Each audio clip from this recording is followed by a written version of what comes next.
Ladies and gentlemen, good day and welcome to Bharat Forge Q4 and FY24 earning conference call.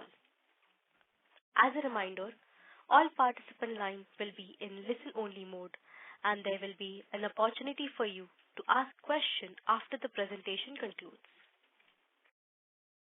Should you need assistance during the conference call, please signal an operator by pressing star, then 0 on your touch-tone phone. Please note that this conference is being recorded. I now hand the conference over to Mr. Amit Kalyani, Joint Managing Director, Bharat Forge Limited. Over to you, sir. Good afternoon, ladies and gentlemen. This is Amit Kalyani. I have with us our teams from Finance, Investor Relations, and Global Business.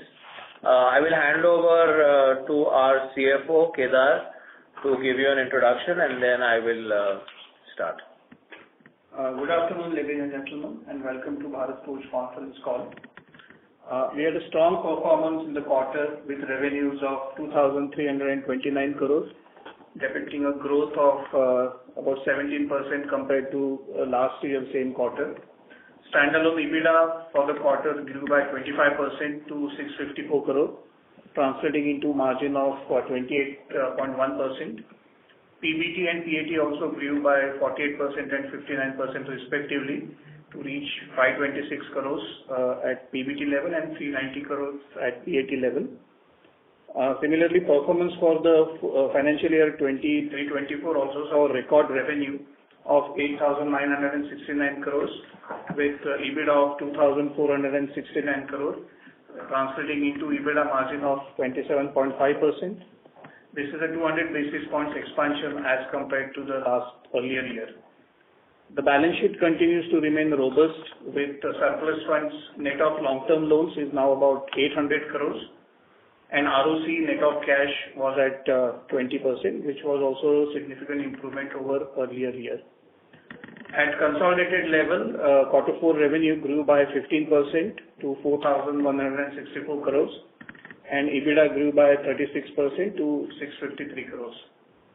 For the full year 24, consolidated revenue grew to 15,682 crores, representing a 21.5% increase. EBITDA margins also improved by 260 basis points on a YOY basis to reach 16.4%. During the year, the company secured new business worth almost 6,300 crores across all key businesses, including defense, the traditional business, as well as the casting business. From a capex perspective, India operations incurred capex of about 800 crores. Overseas subsidiary incurred a capex of about $60 million in FY24. For the next year, the capex would be for overseas entities would be about 65 million, which is mainly towards the US aluminum phase 2 and some maintenance capex in Europe. Talking about the overseas subsidiaries, we are seeing operations in European aluminum business have stabilized, and now we are working on getting the price increase from our customers. US operations continue to show incremental improvement. We had certain one-off cost in Q4, which has adversely affected the performance, but now again we should be back on track. In quarter 4, European operations posted a EBITDA of 33 crore, while the US operation had posted a loss of EBITDA loss of about 34 crores. The phase 2 capex in the US is on track. The current utilization for aluminum business in the US is about 50% and of phase 1, and for Europe it's about 75%. Now I will hand over the mic to Amit Kalyani. Good afternoon, ladies and gentlemen. So I'd just like to take off from where Kedar stopped. To sum it up, FY24 has been a very strong year for BFL. Our defense business has taken off in a very meaningful way. Our industrial castings business is now starting to show the performance that the performance that we believed it had the promise to do. And this is in the second year after our acquisition. We acquired this business in July 22. The standalone business of Bharat Forge is doing well given the market conditions, and weakness is specific only to a certain segment of our industrial business, which is largely oil and gas. We have made initial breakthroughs in two new sunrise sectors, and we expect that these will become large growth sectors for us going forward, and these will this will ramp up from next year, but will become meaningful by about 27. I want to credit our overall management team and especially the team in finance for managing our balance sheet extremely well. In spite of all the capex and investments that we have made in the last 5 years, our balance sheet is pristine, and it provides us with a lot of dry powder to take benefit of opportunities that may arise. I would now like to talk about some of our medium to long-term priorities. BFL has transitioned substantially over the last 5 to 6 years. We have been able to cushion the impact of potential cyclicities from any one business sector or more with new initiatives like defense, industrial castings having a large business accruing. In the future, the EV business also will provide such a growth opportunity and further accelerate the growth of the business. The aerospace business is now on the cusp of a major takeoff and on a solid growth trajectory, which will continue to see momentum in the next year as well. JS Auto closed FY24 with a revenue of 567 crores and EBITDA margin in Q4 crossing 16.5%. This business will double over the next 4 years, probably double or more than double over the next 4 years, and we are working on a number of new initiatives around more value addition, operational efficiencies, and capacity expansion, including NPD, which will translate into stronger numbers for both the bottom and the top line going forward. This business, just to tell you, has grown 30% YOY 2 years continuously and will continue to grow in a strong manner. On the overseas front, as Kedar mentioned, achieving profitability and stable operations of our aluminum business remains topmost priority of the leadership. Our European aluminum operations are already in the black, while the US business will progress towards operational stability in the next 2 quarters. We are very confident that for the full year of 25, in the fourth quarter, we will see extremely strong performance from our global subsidiaries. The aluminum business continues to see robust demand with growth driven entirely by drivetrain agnostic components, so we are not at any risk from any potential slowdown in passenger car EV, which is something that is a cloud hanging over a lot of supply base globally. The defense business has also clocked a strong revenue of 1,561 crores this fiscal, with execution for all our export orders progressing on schedule. More than 80% of this revenue is export. The defense business will move entirely into the 100% owned subsidiary, KSSL, in 25 once their new facilities are fully commissioned and the licenses get transferred to those physical facilities. This will involve transfer of manpower and customer contracts from Bharat Forge to KSSL. While it will not affect the consolidated results, there will be some change in the standalone earnings as this transition plays out. Some of our investments such as JSA have borne fruits, while the progress on e-mobility is beginning to show a lot of promise and is moving in the right direction. FY25 will see a lot of progress and growth in the e-mobility vertical as well. I'm confident that given the multiple growth engines, we should see strong growth for 25 and our ROC to incrementally keep growing and cross the 20% mark in the next 2 years. I'm now happy to take your questions, and me and our team here will try to explain to the best of our abilities. Thank you very much. We will now begin the question and answer session. Anyone who wishes to ask a question may press star and 1 on the touch-tone telephone. If you wish to remove yourself from question queue, you may press star and 2. Participants are requested to use handset while asking a question. Ladies and gentlemen, we will wait for a moment while the question queue assembles. The first question is from the line of Pramod Kumar from UBS. Please go ahead. Yeah, thanks a lot for the opportunity. And Amit, my questions are on the defense side. You kind of highlighted in the opening remark that 80% of the order book is now on exports. Is that number right? And that's for the outstanding 5,200 crore order backlog? Yes. So, and this does not include the ATAC programs in India, which are yet to be concluded, which should happen shortly after the election process is over. Yeah, exactly. So you preempted that follow-up, basically that we started the entire defense story with the ATAC opportunity and the defense localization opportunity, but looking at the numbers, the way they're panning out, looks like export is turning out to be a pretty big opportunity than what we thought initially. If you could just help us understand what is working in your favor on the export side, and also probably some bit of a color of the breakdown of the product categories within the defense, broader defense pool, and how should one look at the domestic export split once ATAX comes in and as the business matures? So because export is something which is really coming in as a surprise. So look, let me answer it in a little different way. I think that globally people have realized that defense spending is going to increase. We have products that are world-class and that are extremely competitive and are able to supply a broad range of requirements of global customers. One thing we're consciously not doing is supplying into any conflict region, but we see tremendous opportunities for our products across the world, and these are products in the artillery segment. In artillery segments, we have three kinds of guns. We have towed guns, we have mounted guns, and we have ultralight guns. And we have altogether 9 platforms already ready. So this is a huge range of guns which can be supplied to multiple different kinds of customers. Then we have multiple vehicles, protected vehicles of different categories, different functions and utilities. So that is another category. Then we have a lot of spares and consumables. That's the third category.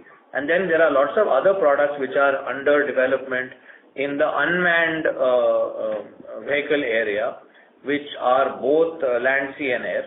And that is another area of huge opportunity that we are pursuing. So we see a global opportunity, and just to reinforce what I'm saying, we are creating a capability to build initially over 100 guns per year and 550 vehicles a month, but we can scale this up at least on the gun side to probably almost 5 guns a week kind of a number, so 200 to 250 guns per year kind of a number, and close to 1,000 vehicles per year. So we see a very large opportunity, and we are taking some steps to let's say capture this opportunity both strategically and tactically. And Amit, these are all largely government-enabled projects, which export orders which we are getting here. Is the understanding right, sir? So they are not. I would not say they are. What do you mean government-enabled? As in, where government-to-government relationship is like the Armenia or other ones, right? Is it like, or you are scouting for orders globally? No. So we are also scouting for orders on our own, and we will do a lot of business development and new customer acquisition on our own also. But it's clear that the government is supporting this sector, and please remember that we have to get permission from the government before we export any weapon platform anywhere in the world. And on the defense profitability, Amit, given that export is shaping up much better than what we probably thought, what does it do to the longer-term profitability and return metrics on the defense business than what we have already shared as aspiration? Is there upside to that number? I would focus on, the way I would answer this question is that I think the returns on this business will be comparable to our manufacturing business. At least what we see now, and as it grows, let's see what happens. But I think ROCE is going to be extremely good. And it will also be a stabilizing factor because it will become a meaningful size of our business going forward, and will provide a lot of shock absorption without any capex that we need to do. Thanks a lot, Amit, and best of luck, sir. Thank you. Thank you. Thank you. Next question is from the line of Arjun Khanna from Kotak Mahindra Asset Management. Please go ahead. Thank you, sir, for taking my question, and congratulations on a great set of numbers. Sir, just wanted to understand a little bit on this executable order book. So if I look at the number in the fourth quarter, the presentation, you've talked of 5,192 crores, and if I look at the second quarter, we have talked of 3,000 crores. So addition of at least 2,200 crores, and obviously we have executed also in the past second half.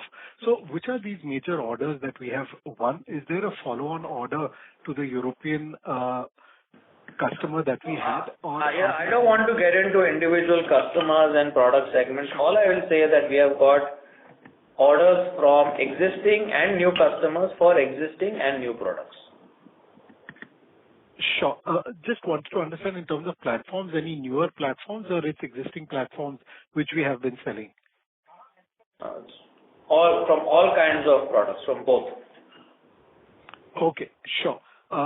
Secondly, in terms of the U.S. operations, I did understand from you, sir, that we are looking at further CapEx in the U.S. Given that we have seen issues in this quarter and utilization levels are low, just wanted to further understand that. And what is the outlook in terms of FY25 profitability? So look, we have customer orders and commitments that we have to meet for a certain number of parts. And that requires us to set up two phases, that is two lines in the US. Currently, our US capacity utilization is not yet at 100%, but by next quarter or latest by the quarter after that, we will be at 100% of phase one. And then in 26-27, we will head to 100% of phase two as well. In this quarter, we had certain one-off costs due to weather and other one-time issues which were out of our control, and that is what has impacted the profitability and the numbers to a certain extent. But I think we have a handle on that, and we should see even the US operations with a positive EBITDA in quarter four. Fairly healthy profitable EBITDA in quarter four. So quarter four of FY25? Yes. Sure.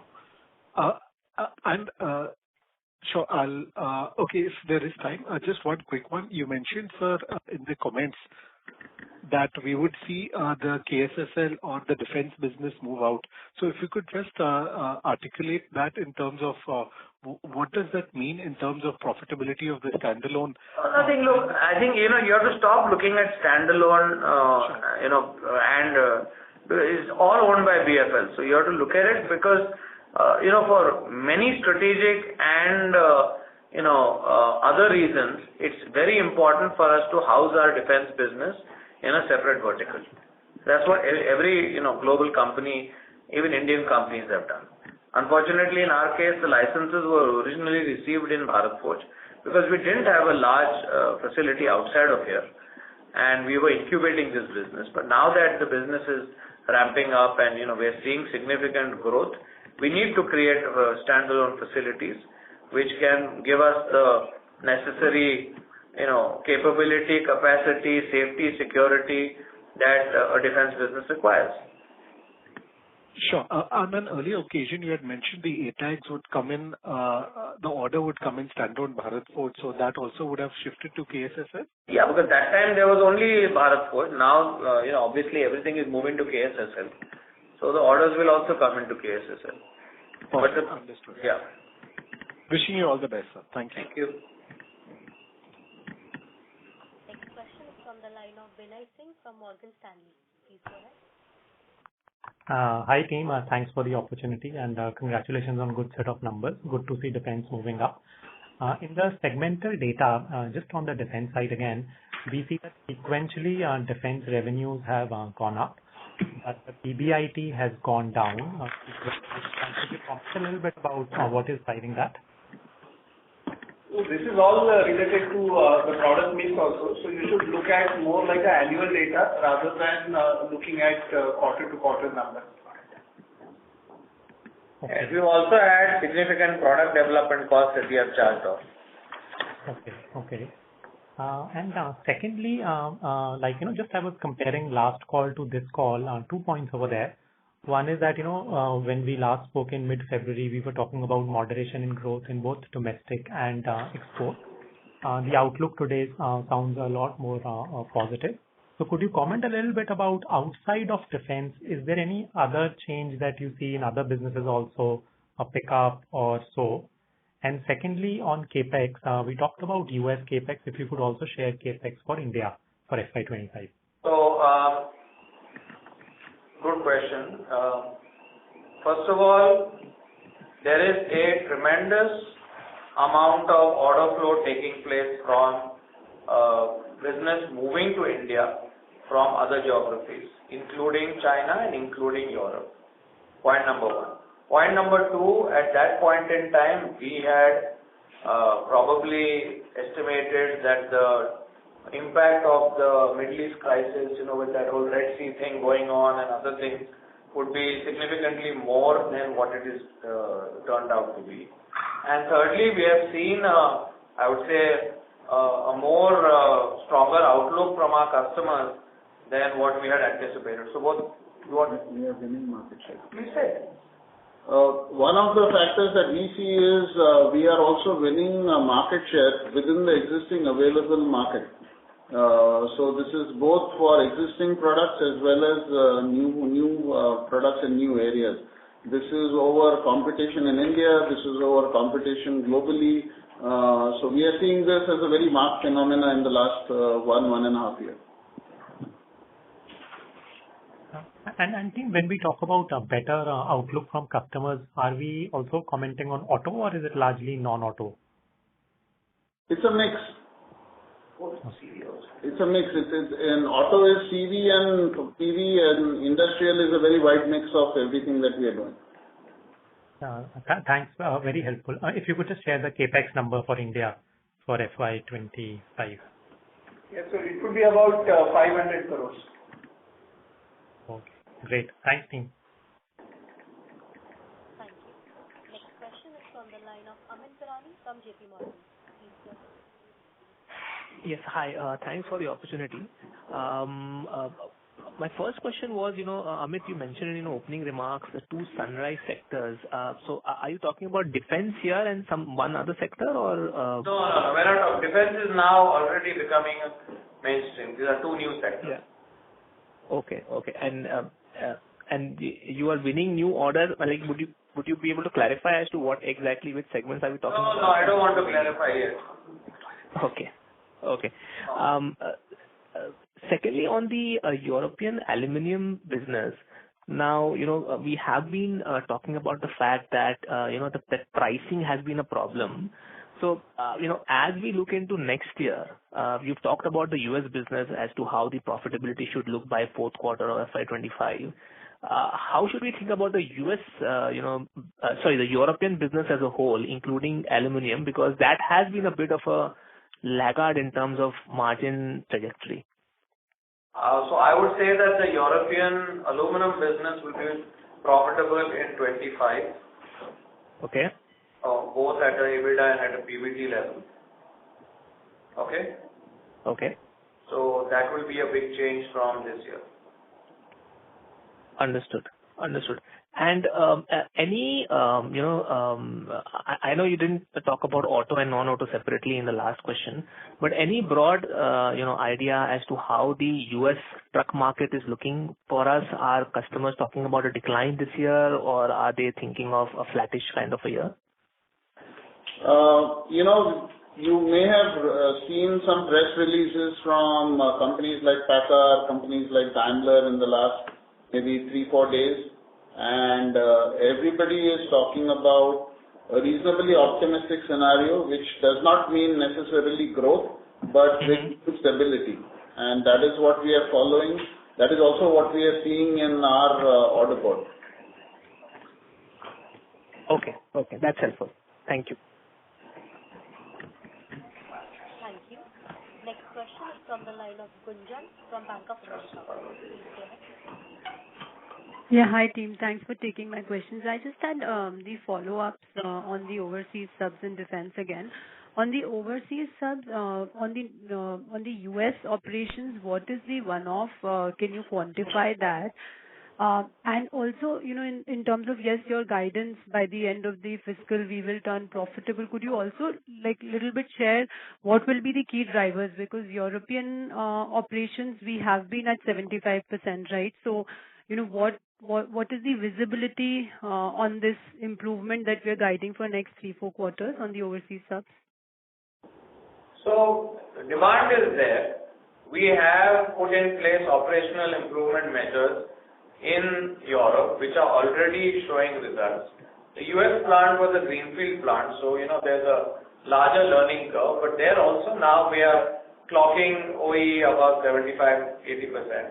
So I think the factors that are required for a business to run well, which is having cost under control, production running at certain cycle time and certain OEE, and pricing being reasonable, are all coming into place, and then that is what is going to make this happen.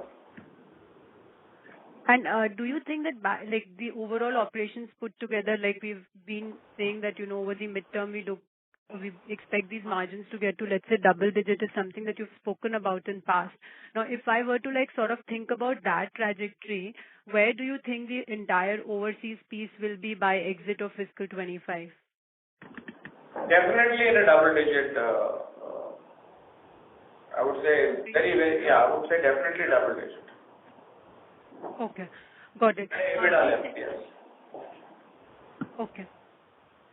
The second question I had was on the defense. Now, this clearly, it's been surprising positively. Now, with the order book we have and ATAGs yet to come, how do you think the scale-up of revenues now? Because I think we were looking at somewhere around 2,500 crores in 2 years. Now that we have 5,000 crore plus order book, one, what is the timeline for execution of this order book? And secondly, any change to the revenue scale-up guidance there?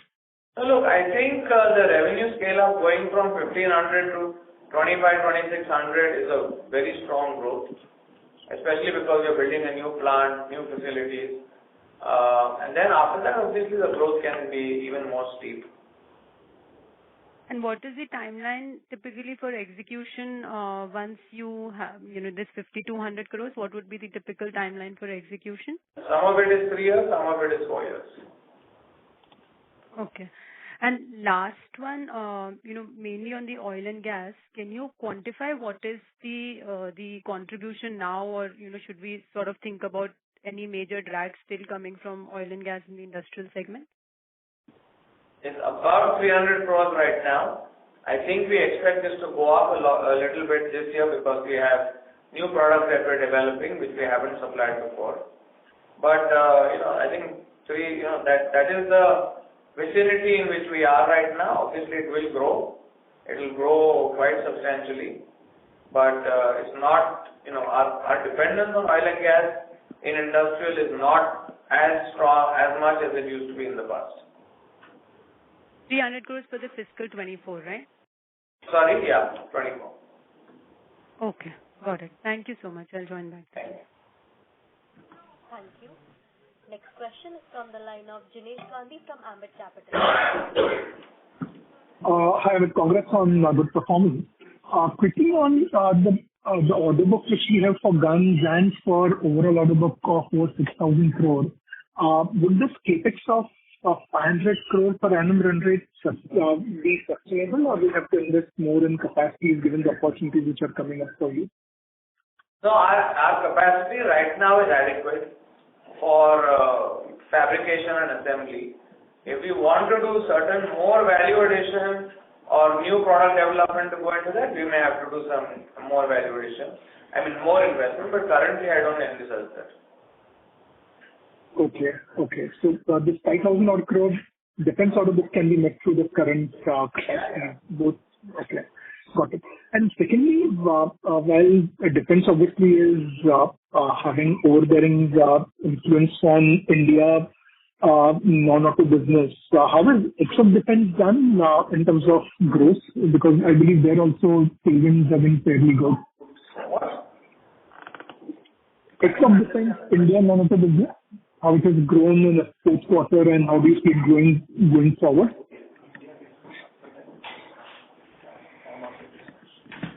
In non-auto. So in non-auto in India, we have business that goes into railways, that goes into construction, mining, agricultural, shipbuilding, energy, space, plenty of sectors. Is that also seeing very good growth? Yeah, absolutely. Every sector is seeing growth. Okay. And lastly, on aerospace, how it has scaled up now in FY24, I believe their tailwinds also being started to reflect from FY24. And how do you expect that to grow in next 2 to 3 years? So I expect in the next 3 years or so to double this business. Now it would be what, about 300 crores revenue? Yeah, roughly. Got it. Great. Thanks and all the best. Thanks. Thank you. Next question is from the line of Kapil Singh from Nomura. Please go ahead. Yeah, good afternoon, sir. On the defense business, just wanted to check for the quarter, this KSSL revenue of 465 crores represents full defense revenue, or if you could give an indication, what is the overall defense revenue for the quarter? Yeah, it's more or less the same revenue, because the booking entity or the invoicing entity is KSSL. Understood. So that represents the overall defense business. Understood. And sir, just one more question on consolidated capex. I see that this year we have done about 1,500 crores of capex. So, should we expect a consolidated capex in the similar range next year? No, it would be lower than that. Ballpark, can you give an indicative range? About 1,000.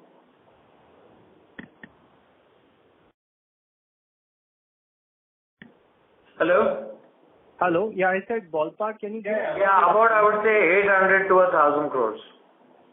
Okay. And could you give us an indication, like, out this 1,500 crores, what are the areas, broad areas, like domestic, overseas, defense, how much of it has gone into which area? I think Kedar will take that offline and discuss with you. Sure, sir. Thanks. That's it from my side. Thank you. Thank you. Next question is from the line of Raghunandan NL from Nuvama Research. Please go ahead.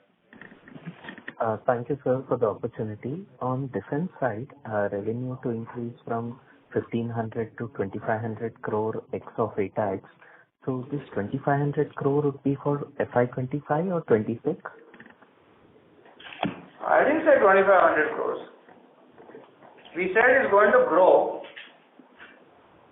and that was the original what we had talked about, but it's going to grow, quite healthily.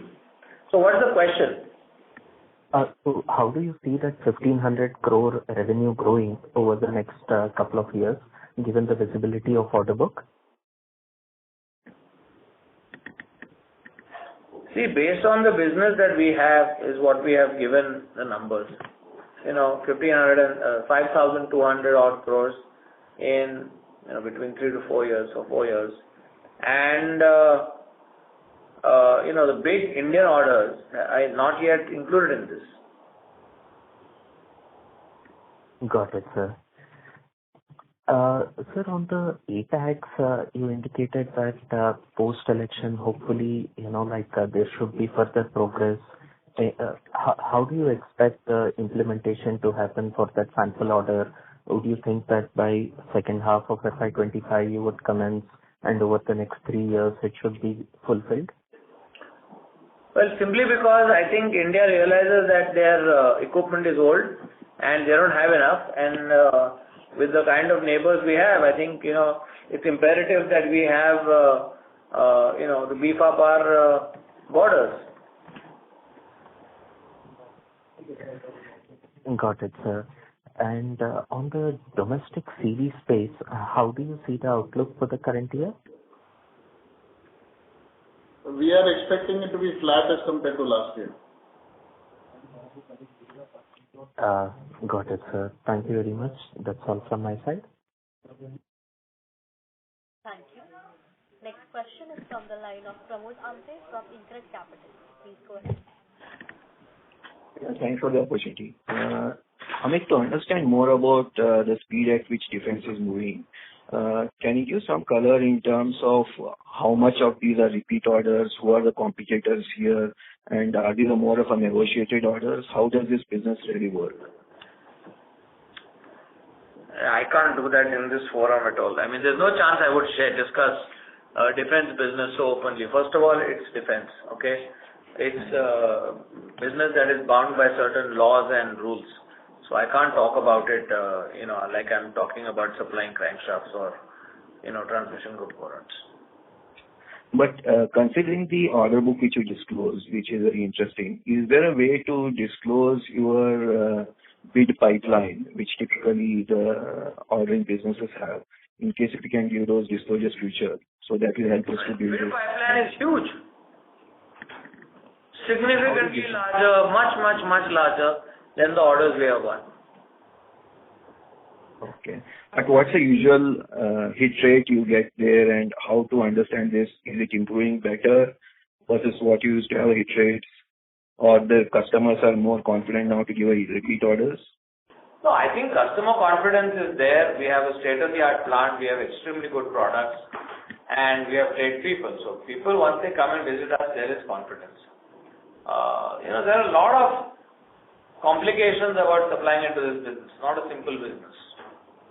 Understood. So that is why, we are very cautious about who we do business with, how we do business, etc. Okay. And once you move to the new facility for KSSL, how does it change the capability or the speed of execution of these orders? We will have single piece flow lines, and we will have a whole, complete line-based manufacturing setup. So as I mentioned earlier, we can do significantly higher quantities with less cost, less variation, less, setup changes than what we do today. Okay. But in spite of this, you are saying in the initial phase, KSSL plant will have 100 guns per annum scale, the first phase. There is assembly capacity. Okay. Please remember that the ordnance we can make one a day. Sorry, I lost it. One a day? One per day is what we can make in terms of barrels, breech, and other things. Okay, at the new facility as you move in. No, here. Okay. There we are doing assembly. Okay, sure. Thanks and all the best. Thank you. Thank you. Next question is from the line of Mahesh Bendre from LIC Mutual Fund. Please go ahead. Hi, sir. Thank you so much for the opportunity. Sir, standalone business is doing really well, but cumulatively, subsidiaries are still making losses. So, will they turn positive in FY25 or 26 at PAT level? Yeah, Mr. Bendre, we discussed that. I think maybe you may have joined a little late, but we discussed this in detail, that Europe will be positive for the whole year, and the US will turn positive in the second half of this year. Sure. And sir, last 2 quarters, the tonnage growth has been single digit, but our average realizations are going up. In fact, last 13 quarters, our average realizations are going up. So, will this continue? I mean, looking at the volume or tonnage could not be a good idea. I think we have to stop looking at tonnage and value as a linked measure, because when you're supplying components, that is okay, but when you start supplying products, that 1:1 relationship goes away. Sure, sir. Thank you so much. Thank you. Ladies and gentlemen, that was the last question of the day. I now hand the conference over to Mr. Amit Kalyani for closing comments. Over to you. So, ladies and gentlemen, thank you for joining our Concall today. I'd like to reiterate that we see a strong growth going forward for the company. We're firing on all cylinders. Some of the businesses are even moving faster than what we had anticipated, like what some of the commentary we heard on the defense side.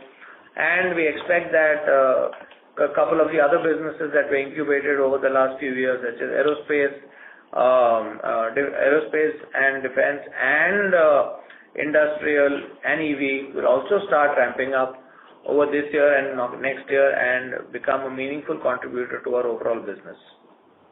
I once again thank you for your time and interest in interacting with us and our team and your interest in our company. Thank you. On behalf of Bharat Forge Limited, that concludes this conference. Thank you for joining us, and you may now disconnect your lines.